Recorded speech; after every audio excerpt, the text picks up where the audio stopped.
FOMO. My name is Patrick J. McGinnis, and I'm a FOMO Sapiens. And since you're here, I'm going to bet that you are too. And when you're like us and Monday comes around, you don't dread the new week. No, you wake up every Monday morning knowing that this week might just be the best one yet. This is FOMOnday, the snackable show that starts your week right with hot takes, life hacks, listener mail, and even some FOMO therapy.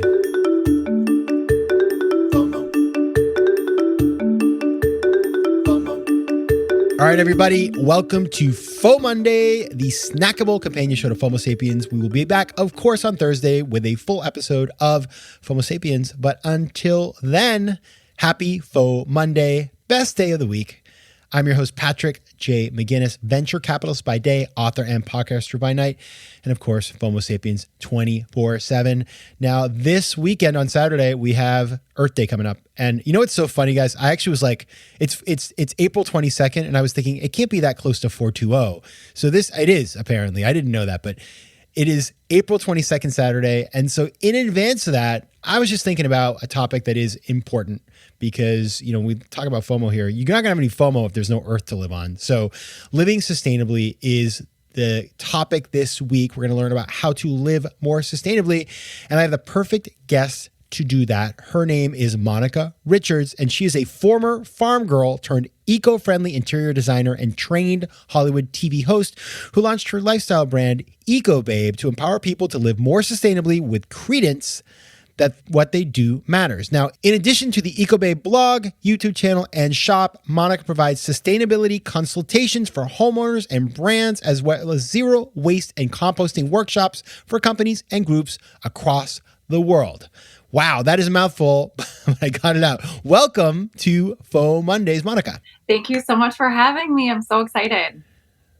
I am more excited than you. And you're pretty excited. So there's a lot of excitement on the line here. Now, let's just start this out. How did you, I love that you grew up on a farm in Michigan. I'm a Mainer. So we're basically, you and I know how to like till a field. How did you get into this world of the work that you do in the eco-friendly environment? So my Eco Babe education began really young when I grew up on a farm. So it was just a natural thing. Like my daily chores were collecting chicken eggs, taking care of the animals, gardening. I had my own garden. So I really saw how when we connect with the earth, everything is better. And I really saw how Mother Nature kind of takes her course.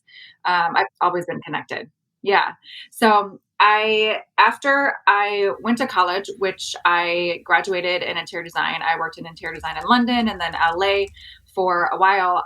I was pitching this show around Hollywood, and it was like eco-friendly meets home design. And they would be like, the executives would be like, well, who do you imagine hosting the show? And I'm like, well, me, duh. And they were like, you literally have zero credentials. So I started hosting classes, which are much like acting classes. And I did that for 5 years. I hosted for a really great fashion and beauty show on AOL. It was so fun. I would write, produce, host up at 4:30 in the morning every single day. I loved it. But after a few years, I started feeling like where I can enjoy reporting on Kim Kardashian and her beauty routine in her closet, what I would much rather be doing is something deeper with more meaning for the world. And so that's when I launched Eco Babe. And so now I'm here. Wow, that's really cool. So I just want to get into it because you have been doing this for a while. You're very experienced. And the thing is about all these topics is I think a lot of times people get this idea that it's like, you have to make these massive changes. But like anything in the world, whether it's taking care of yourself or taking care of others, it starts with changing the way that you see the world in your daily routine. So I just want to get into, kind of a couple of examples of what we can do in our homes, small changes that we can make that can actually have a big impact on the world around us. Sure. So the number one adjustment that I tell and share with all of my clients, all of my friends, all of my family members is to figure out what to do with your food scraps. So the reason this is really important, we have to start off with knowing how landfills are actually designed. Landfills in the States are actually designed for storage so that toxins and chemicals don't leach from them. But with that, nothing properly biodegrades at landfill, including food. It does not biodegrade. Wow. The 3 elements that microorganisms need, which naturally occur in the soil, don't reach those microorganisms to break down the food or anything else properly.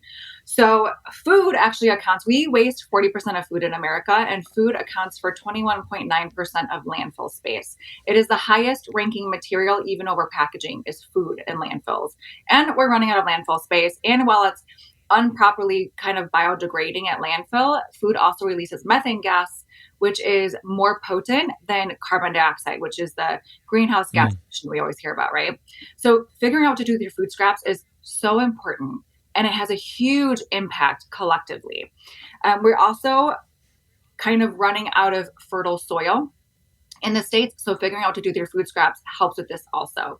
In my household, I take the garbage out like once every other month because it never smells. There's no food scraps in there. So there's a lot of different things that you can do with your food scraps.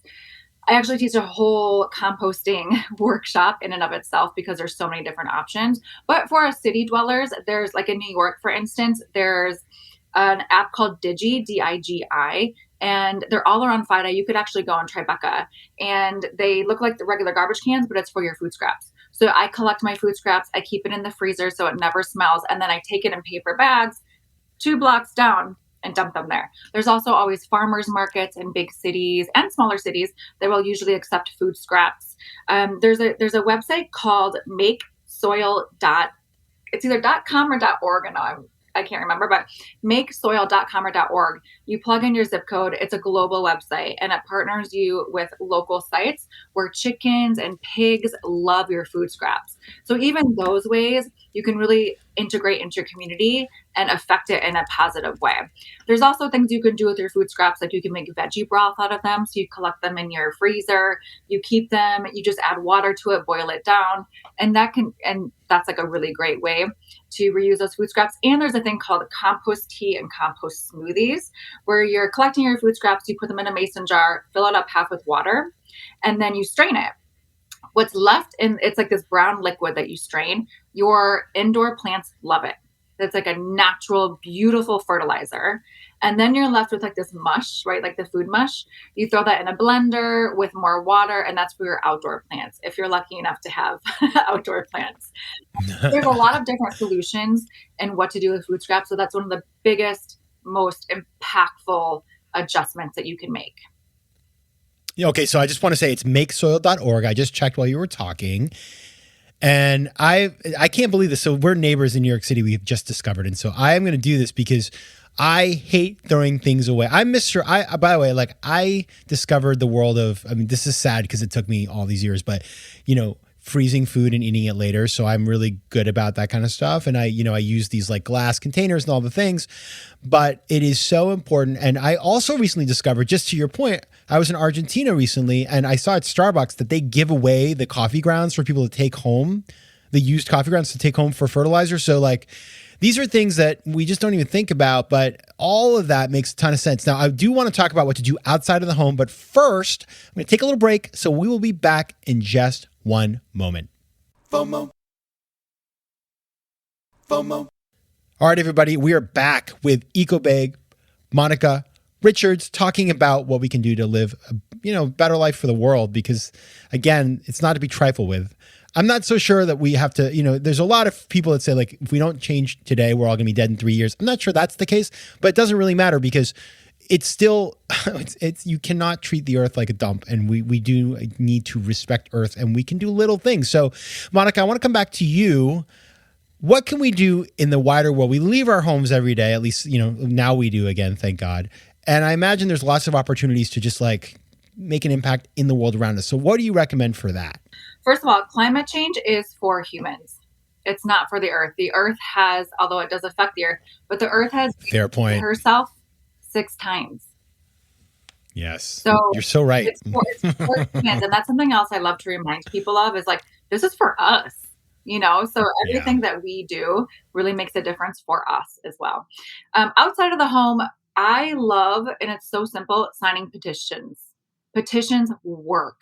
If there's something going on in your local community or in your state that you see, like, say your city doesn't have recycling, or say you don't want any more plastic cutlery coming with your Uber Eats or your food delivery services, call your local officials and call the state officials, because especially when it comes to state, representatives, like the House of Representatives and the Senate, they take tolls on every phone call, every email, anything that comes in for a matter or an issue. Like we are really like the mouthpiece for them of what's going on outside congressional doors. And it really works. Like there's something I just posted on my Instagram a few weeks ago. There was 3 climate bills that I supported that passed, which was awesome. And it's such a good feeling. So they really, really do work. In addition to petitions and calling your representatives and just using your voice and your signature, I love the halving method. Halving. So it's like, HALVING, halving. Okay. It was termed by, and you'll like this because you do coin terms. It was coined by my friend Mike, who owns Hear Me Raw, which is a refillable skincare face mask brand here in New York, actually. And it's called the halving method. And it really is just having everything that you consume. Like food, if we have that when we're out to a restaurant, it's so much less waste. If you half the time that you take an Uber to work and you walk or take the train instead, that's so much less of a carbon footprint. So it really is, in general, just about conscious consumerism. Like, do you really need that? Where is this going to go at end of life? Who makes this? And that's really all you have to do is have that foundational base to consumerism. Become a minimalist. It's so true. I remember the 90s or the early 2000s. I remember those times when like H&M first came around, and I remember there was this kind of mindset out there that everything was now disposable, that you would buy something at the H&M or the Zara with the notion that it would be kind of like almost obsolete by the time you put it on and you just throw it away. And now there's been, in a lot of areas of our world, people like are looking, I want to buy something that's well made and I want to have it for the rest of my life. Because my dad has the shoes he got married in, and like when he needs to go somewhere nice, he puts them on. And by the way, like they're very nice. Unfortunately, my feet are bigger. I would take them from him. So like that's that kind of stuff. When I've really tried, as I've gotten sort of older and sort of looked at the way I consume stuff, it's like I just try to, the stuff that you buy that's not very well made, you don't wear it anyway, or you don't use it anyway. Get something that may be a slightly more expensive, but you will use forever, and then cut out the noise and all the mess, because it's just living in clutter is not healthy for any aspect of your life. Mm-hmm.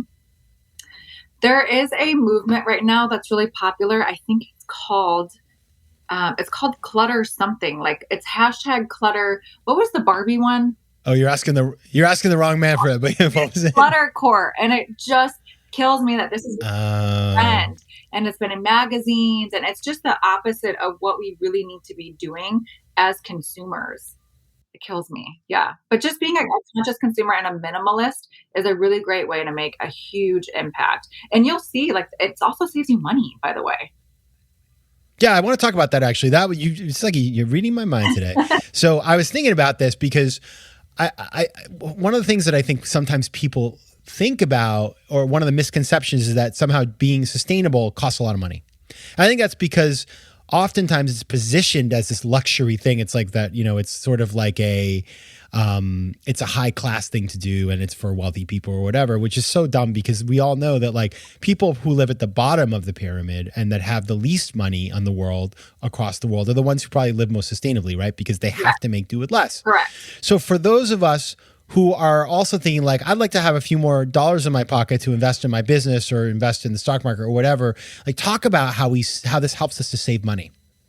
Well, when you aren't using things and disposing of them and ordering more on Amazon at all times, and you're reusing them and repairing over buying new, that just inherently saves you money.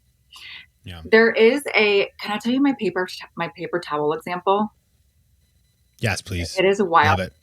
So I'm not great with numbers, so I'm looking it up very quickly in my notes. Here we go. Okay. So for instance, how much do you think that, do you use paper towels? No judgment. I do. How much do you and I love them. use? How much do you use? Like, how much do you think you spend a year on paper towels? Oh boy. Probably, right? I don't know, $45. I don't know. That's it.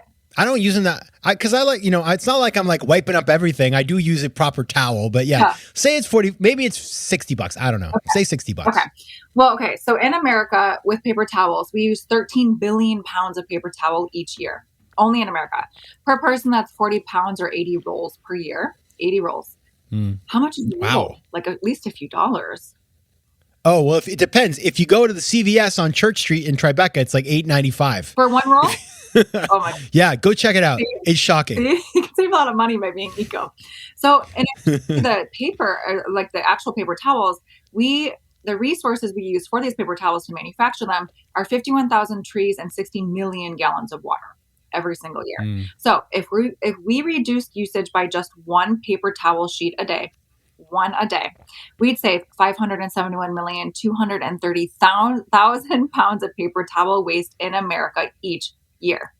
So just imagine all the money that we'd save as well. And instead of paper towels, I use cloths. I use Swedish dishcloths, which are amazing and they last for forever. So the things that I call them eco swaps, but a lot of like swaps and eco swaps that we use instead of this disposable products save money. You know, it's so true. It's like my dad was telling me that back when he was growing up, there was a guy whose job it was to just sell rags around to people. Oh. He was like the rag man. Yeah. It was a thing apparently. And now if you think about how people lived 100 years ago when it comes to the things that we just throw away and use like a paper towel, like it's not like you have to never use a paper towel, but I went down to the store for like $1.99. I bought some like rags. Right. And I use those. You just wash them. Yeah. And think about, you're saving money, you're saving the earth for the people, as you very rightly mentioned. And also just like, I don't know, it's just annoying to buy that stuff. It's like the amount of Amazon packages that show up, at some point you just have to say to yourself, like, we're going to look back at this and be like, what were we thinking? Exactly. A great tip for Amazon though is also to bulk order. Like write it down in your planner what you need each week and then just bulk order so it comes in less packaging. I love it. All right. We've learned a lot today. Lots of things to think about. Now, if you want to find out more about Monica's work, you can go to ecobabe.co. You can also find her on Instagram at @theecobabe.